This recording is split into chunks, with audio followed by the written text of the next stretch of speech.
There we are. Let it. Shut up and dance, people. We're here with the dance queen. No, not the dance queen. Not ABBA. Alyssa Arms. You are where? You're in Denver. Yeah, I'm in Centennial, Colorado. Oh, Centennial. That's not Denver. That's like 2 hours from where I'm at. Yes. Denver's like 30 minutes, and Centennial's another somehow hour. No, Centennial's right below Denver for anyone who is not familiar, but it does feel very far. That's where you got to go do a lot of governmental stuff. Yeah. Every time we're down, there's definitely better food there than I think some of the places around here. Every time we're down there, we try to get some good food. So, Alyssa Arms, PT, DPT, OCS. When did you get your OCS? Probably 6 or 7 years ago, something like that. Are you gonna renew? The big question. Yes, because of teaching. Otherwise, I wouldn't. That makes sense. Anyone not familiar, OCS, orthopedics, clinical specialist, a designation by the APTA, same way that when you go see a medical doctor, they might be board certified in OBGYN or whatever their specialty is. So that's our physical therapy designation, which means she paid a lot of money to take a very, very lengthy test and she passed. So that's what allows her to put those letters. I never have had the urge to really deal with that. So I do not teach as of now, specifically in the academic space. So I don't have no OCS, but that's all right. We're here to talk about Alyssa Arms, not me, getting back in step. And why isn't your name Alyssa Legs? That's the question. No. You know, the running joke in PT school was I need to be an upper extremity specialist because my last name is Arms. So I would be Dr. Arms treating arms. There you go. The riches are in the niches, and the niches for you are the dance community. Tell us a little about your history with, I'm sure you had a history with dance before you got into PT school. Yeah, so I started dancing when I was 3 years old. Whoa. And danced all the way through high school at the same studio. Never was a competitive dancer, but I was in this special sort of like in-between group that was allowed to do more performances during the year and had opportunities to audition for special parts and things like that. And then I kind of thought when I was done with high school that I was done with dance, but then I was living at home during college and was driving my parents crazy dancing in the house. And my mom was like, please go back and take some classes. And so I went back and started taking other classes and added on other genres. And so still dance and compete myself. But actually freshman year of high school, I was injured dancing and did not have someone to work with who understood what it was to be a dancer and what all goes into it. And so had a really rocky recovery and really didn't take care of the problem until I was in PT school learning about it in class. Yeah, funny how that works. So I think that is a lot of folks pathways to the physical therapy profession. They had some kind of injury. They ended up being like, oh, like I didn't know this physical therapy thing could actually help people. And then like, especially if I can do the thing that I'm really passionate about, like dance. So that's awesome. And yeah, that's very, very awesome story. So you want to talk about the fact that dance is a sport, right? Whatever version of dance, there's probably, I don't know, a couple hundred versions of dance. Are we in the thousands? A lot. A lot. Yeah. I have a couple of teenage patients now in the clinic, and one is doing color guard. Does the color guard count for you as dance? Yeah. Yeah, I mean, there's a lot of like, kind of pure dance and then dance adjacent. So, I also work with like figure skaters and gymnasts and other, we call them aesthetic athletes, where there's that aesthetic component of what they're needing to do, looking good while also moving well. Perfect. Yeah. And that's a huge piece to that. So in terms of sports specificity, which is a fun term, tell us a little about, what dancers, again, I know we just established it's a very big, broad term, but what can you share with us about, what you do day to day, what people need to know about dance medicine? Yeah. So dance is, like we said, a really broad thing. I mean, depending on what style of dance you're talking about, there's even like subgenres like hip hop as an umbrella. There are dozens, if not hundreds, of subgenres of that. Same with a lot of other styles within there. But I think the biggest thing that is really important for people to understand is needing to understand the life of the dancer, the culture of the dancer. A lot of times, especially if we're talking about kids, for example, growing up dancing at a dance studio, there is no such thing as a season to the sport. There is no off season. You're lucky if you have a week or two off during the year at a given time. A lot of them do summer intensives where they suddenly go from dancing maybe 15 hours a week to dancing 8-9 hours a day, 5 to 6 days a week for several weeks on end. Understanding that those are the demands of the sport that they're doing, and not trying, finding that balance of how do we allow you to dance at that level and at that intensity without saying you just need to dial back on what you're doing, or you need to stop taking certain classes, or that sort of thing. So it's this really fine balance of understanding some of those cultural components that are just a part of what it is to be a dancer, and helping them do it in a healthy way, or as healthy as possible, I think is kind of the big thing that I see working with dancers. Give us an idea for those who are not super familiar, maybe outside of Dancing with the Stars, what kind of things are more specific to dancers, other than understanding the community, the culture. But yeah, in terms of orthopedically, maybe, again, if I'm seeing someone and I don't have a ton of experience in the dance world, and I've certainly seen people in that dance space, but question becomes like, should I just get them more fit? Should I get their core working better? Should I get their glutes working better? Should I get them better proprioception, balance, all that kind of stuff?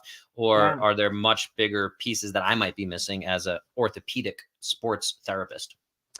I think dancers can be deceptive when we start doing our assessments.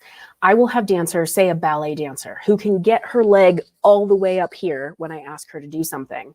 But you actually start to tease out some of the more specific muscles with manual muscle testing, or, endurance testing, or however you want to assess some of those things. And they can be shockingly weak. I'll have dancers where they can get their leg up really far back behind them, but then I try doing a glute test and they can barely lift their leg up off of the table somehow. And that's been my experience. I'm just going to say that's been my experience with again, master yogis as well. Same thing, where they have incredible ability to do one thing or that specific skill set. But then our job as PTs, I think, is to say, what about this? And like, how does this all work together? And then if you're missing a piece of this puzzle, we might start to see some injuries. Mm-hmm.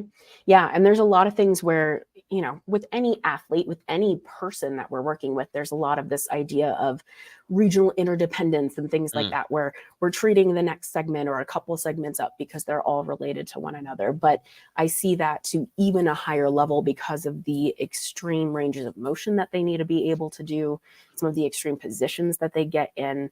It's that much more important that multiple layers up the chain or down the chain are all working well together. And sometimes, I'm digging even further into the nitty gritty for my dancers on some of those things than I do with my other clients that I've seen. Can you share a few of like the most common, I can guess at it, I can tell you what I've seen, but I definitely would want to know like what you see as the top 2 or 3 common injuries. Again, my color guard girl that I saw, I think yesterday, she had like a QL strain. Initially, she had a little hamstring strain. I also had another teenager who, she was actually a gymnast, but again, I don't know if that's adjacent enough. But yeah, they were stretching into like a pancake split, and the coach just pushed her so hard that it ripped her hamstring out. So and anybody not watching, if they're just doing the audio version, Alyssa is shaking her head vehemently, agreeing with like, unfortunately, she probably sees that a little too often. Overzealous coaches. Sometimes, and it seems to be a trend, and this is where I was born, is the Soviet kind of mindset, some of these Soviet coaches. So, but sorry, I'll defer to your expertise on most common kind of injuries we're seeing in again, this big, broad concept of dance. Yeah, I think a lot of times when we're particularly thinking of the more flexible versions of dance, ballet, modern, contemporary, some hip hop, things like that, I see a lot of hip labral stuff. Whether it's just sort of an impingement starting to happen or a full-blown tear. I catch a lot of early tears on dancers. Another common one that sometimes gets missed is flexor hallucis longus tendinitis. Dancers using way too much of their toes to get up into their full plantar flexion or point, demi point. And so they tend to get irritation of that flexor hallucis longus. And then actually a lot of like shoulder and upper back rib stuff. I find a lot of times, so for example, if dancers are standing there with their arms out to their side, where we would think of, abduction, for example, second position in ballet, they can hold it there, but it's coming more from control around their deltoids and that sort of thing, as opposed to having really good stabilization in scapular muscles and that sort of thing. And so they are working a lot harder than they have to. And so putting more strain in areas of shoulders and upper back when they're having to maintain positions like that for a long period of time. And that's true in other parts of the body as well, like in their hips, getting their external rotation, their turnout from a lot of things besides really good external rotator control, getting a lot of cheating through the chain so that they're getting some, stress at the knee, they're collapsing their arches, they're just cranking out using the floor instead of using strength in the rotation muscles. Yeah, I think the fun term there is a core to extremity violation. Where you're instead of using that more stable, and the other fun part there is trying to fire a cannon out of a canoe. Always one I've loved. I try to say that to some, especially some of these teenagers, and they're like, "What? Huh?" No idea what I'm talking about. But then, they get the concept when I try to get them into like a dead bug position, and I say, "Hold that," and zero control.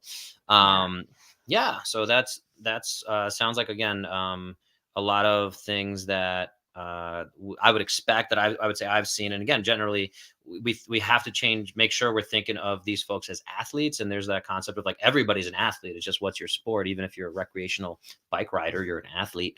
But saying the more extreme of an athlete you are, I think the more competitive of an athlete you are. I found that they're, again, incredible compensators. They're able to complete the task that's asked of them. But if they're not using the proper muscles that Alyssa was just talking about, I think that that's going to totally lead to overuse and then underuse of other muscles. And again, this whole chain that we tend to talk about, regional interdependence. And even if you have pain going on in your toes or your foot, again, that doesn't necessarily it isn't necessarily where the pain shows up. Sometimes it goes up to your knee, sometimes it goes up to your hip, sometimes it goes up to your back. And then you go see a traditional physical therapist who might not understand the demands of dance. And if I'm getting you correctly, and they might not be able to connect those chains, and they're like, cool, let's put some heat on your back, or let's massage your back. And then it's never looking at the entirety of the performance, so to speak, or the demands of that sport. So no, it's great. And that's something that I'm really excited about working with my dancers on, where, they come in and we do this really nice transition more to wellness and performance as we're getting out of that initial rehab stage. So because I have so many years of training myself and continue to train, and even have gotten, basic training certification for point shoe fitting for ballet dancers and things like that, I can have them in there and we're looking at how their shoes are working for them at the current time. Do they need to change the shoes that they're having? I'll have them bring in video of them doing choreography or telling me some of the choreography that they do in a dance number coming up, and see, is there a way that we can make you more efficient at this, make it so that it's not irritating stuff and making things painful and whatnot. And so a lot of that, just improving their performance and being able to get into those little details for them to make it feel easier and less irritable as they do the dance that they want to do. Yeah, love it. And maybe we'll jump to your third point about like being involved in that community. So I do see you all the time involved with on Twitter, X, whatever we want to call it. We are live on X for anybody out there. And so tell me a little bit about how you see that connection, and how vital that is to your business, and just your, again, spread. Again, I think anybody listening already in just 14 minutes that we've been on here, despite how much I've kind of spoken, anyone can tell how passionate you are about the field. So share with us a little bit about how you spread that, and get people to know who you are, what you're doing. Yeah, I think one of the biggest things with dancers is, historically, dancers can be a little distrustful of the medical system because of some of the things I said before. They come in, they're told, just stop doing that, cut back on hours. They hear things that they don't want to hear, and they don't hear things that can be helpful for them. So a lot of them sometimes are, well, I'm just not going to go see anybody because they're not going to help me anyways. So it's really important to establish rapport and establish, like, I am a safe space. I am somebody who understands. And so I really make the effort to be on site at things. I go to my dancers' shows and sometimes try going to their competitions. And I wait after the show, even if I wait an hour, for them to come out so that they know that I was there, their parents know that I was there. I take classes at some different studios around town. And so I make it obvious that I am there as well. I usually wear some sort of obnoxious either PT or dance specialist shirt when I go take classes myself, so that people are also just seeing that term. So maybe at some point they'll go, that's interesting. I wonder what that means, or I wonder who this person is. And also being out in the community at other events. Like this weekend, I'm actually going to be covering with a group that I'm the Denver team lead for, the Bridge Dance Project. It's a nonprofit organization, international organization, that really tries to bridge the gap between dancers and teachers in the community that are either at the commercial dance level or competitive dance arena, with the dance medicine specialists in their city or in their region. And so we're actually going to be at the Denver Ballet Guild Young Dancers competition this weekend with a vendor booth, and they're just to talk to people. We're going to do some free stuff on site, but really just to have some exposure and to let people know that people like me exist in the community. So being out there frequently and making it probably painfully obvious that I get the dance thing, I find is really important to get that initial buy-in from dancers who historically may have had some distrust in the system a bit. Yeah, that makes a lot of sense. That's kind of been my experience trying to speak from it as an outsider, trying to just speak to the concept. And I think sounds like we're speaking the same language, and hopefully I'm doing a good job of conveying that to those patients who have those demands. And yeah, I've always tried to, again, as you said, I'm like, yeah, I think I do a pretty good job being like, I don't want you to cut back. I want you to keep doing the thing you love, but we have to respect the tissue healing properties or what have you. So, and if we don't start getting this thing changing, then you're going to have to miss a lot more time with a surgery or something like that. That's when the tears start. No. Yes. We did want to talk about business. I am curious kind of exactly what you were just talking about. It's my impression is a lot of other sports, triathlon, endurance races, even CrossFit space tends to be, again, chiropractors tend to be better at, I think, marketing there. I think the physical therapy profession is pretty awful at marketing. So, and you want to talk about business. I'm curious, it feels like from what I've seen of the dance space,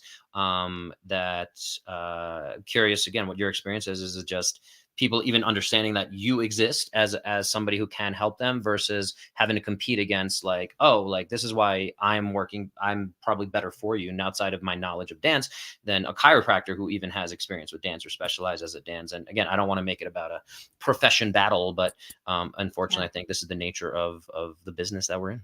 Mm-hmm. I think particularly when we're in this niche like this, where dance specialists are truly so rare. I mean, like in Colorado, if you look at any of the different databases that exist or groups that exist of specialists that you can find, there's maybe a dozen of us, and that is not just PT. Can I ask right there, what is there a certification around that specifically, what that database you're talking about? So there's no certification currently. The International Association for Dance Medicine and Science, IADAMS, is working on a actual, whether it's a certification or a title or something where you can actually designate yourself with a very specific phrase, is something they're working on, kind of early stages, where you have to submit, I've taken however much continuing education, here's how I'm kind of demonstrating that I truly am a specialist, and something that you have to maintain over time. And it could be for any profession. And so it's a lot of work to figure out what that's going to be. But even outside of that, there's some organizations. So IADAMS, again, Doctors for Dancers, the Bridge Dance Project, Dance America. I feel like I'm forgetting somebody, but there are several where if you go to their websites, there is some way to pull up a list of who their members are. so that at least can give you an idea. These are people who are invested enough to have a membership in these organizations. Some of them have to pay for their memberships as a specialist to be on there. But, really, there aren't a lot of us. So there's plenty of folks, plenty of dancers to go around. Just within I think 20-mile radius of my clinic, there's something like 75 dance studios.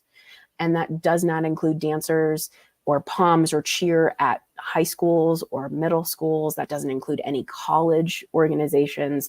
That doesn't include any professional companies. That's just kids training in dance around here.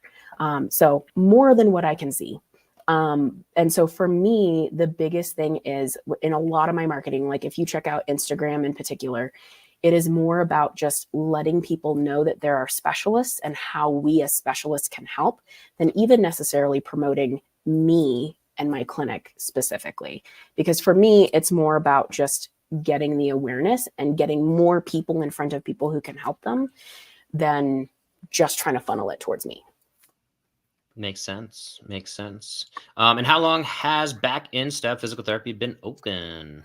Just hit the 7-year mark a couple of weeks ago. Congrats. Yeah, thank you.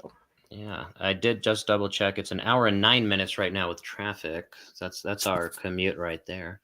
Right through the heart of Denver, or going out to Aurora, about a few more minutes. But yeah, excellent. And then what you wanted to talk about, a little business piece to the component. So give us the scoop, give us the download. Running your business 7 years. What have you learned? Yeah. What can you share? I think the biggest thing that I've learned is how little I actually knew about business before going into it. And I think going back to something you mentioned earlier, thinking about like chiros, they are fantastic. They learned so much in school already about what the business of being a chiropractor is, what it's like to own your own business.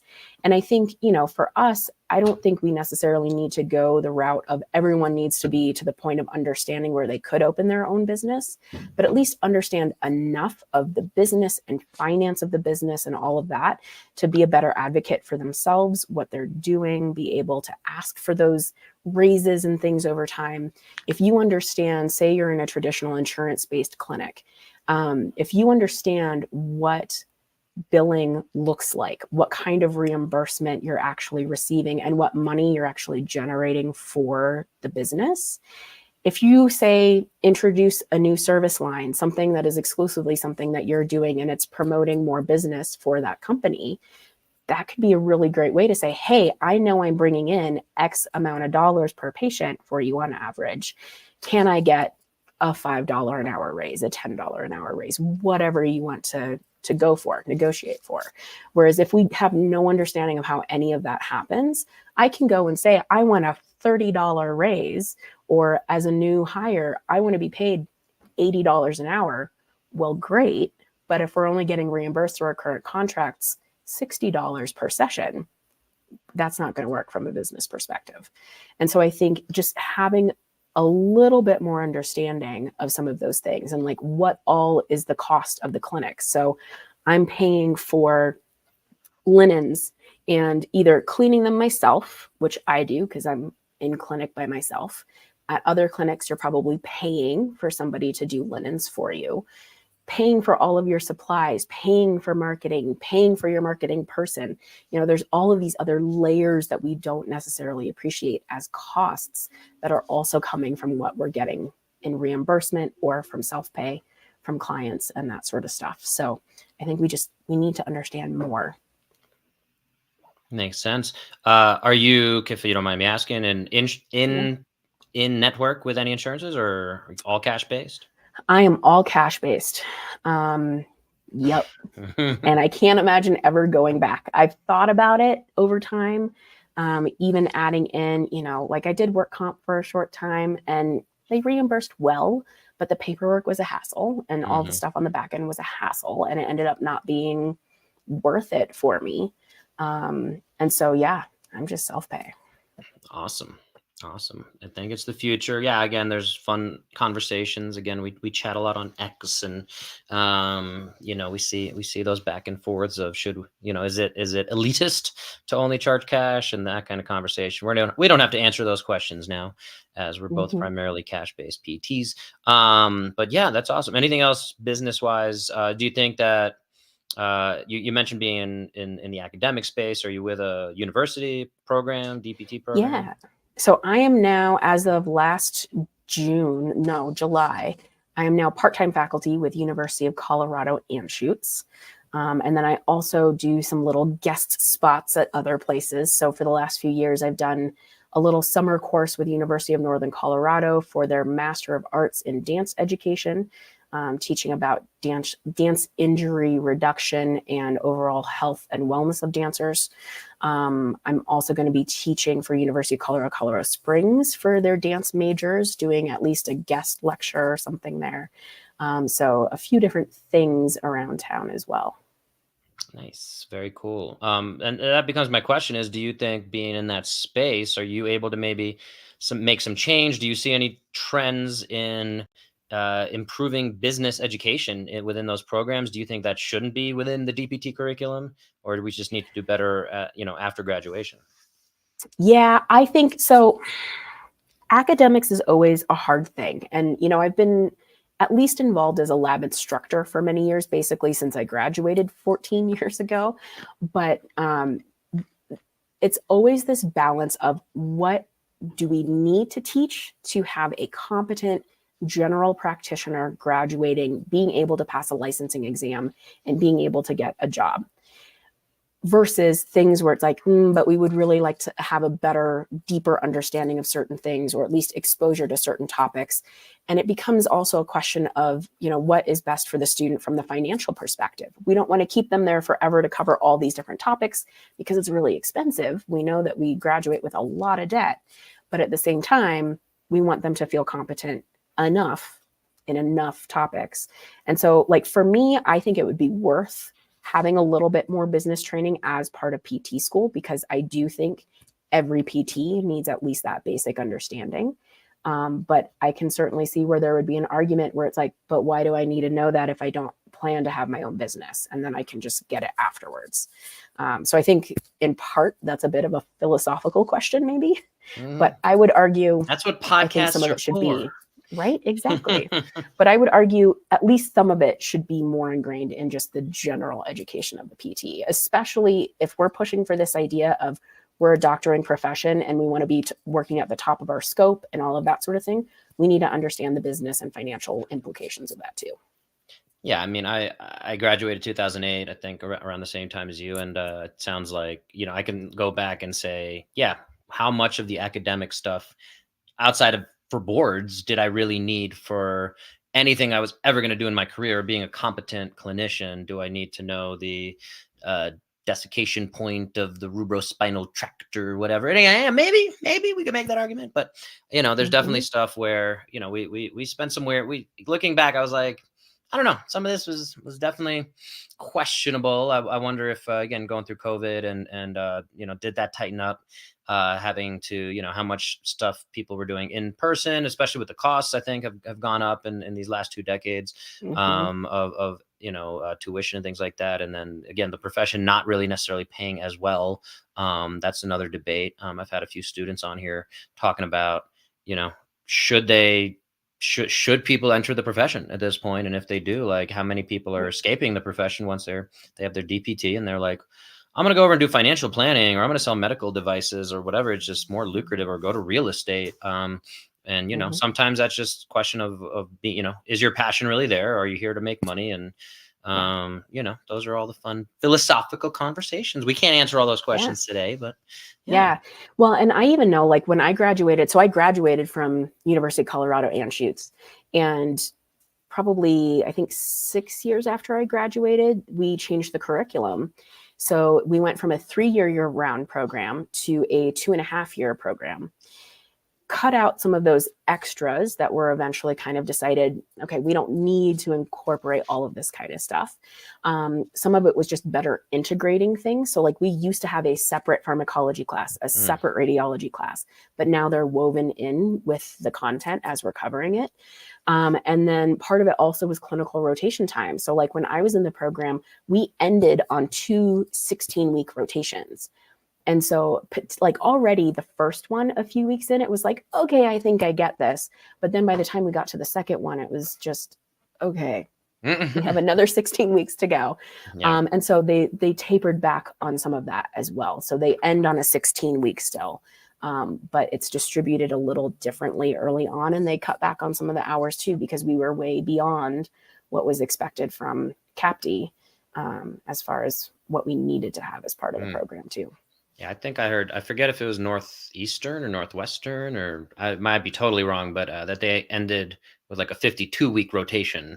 I don't know if there was like partial pay or something like that, but yeah, it's like, yeah, we get it. Like, do you do you need that for, I would hope that there was some kind of payment structure at least, even if it was partial.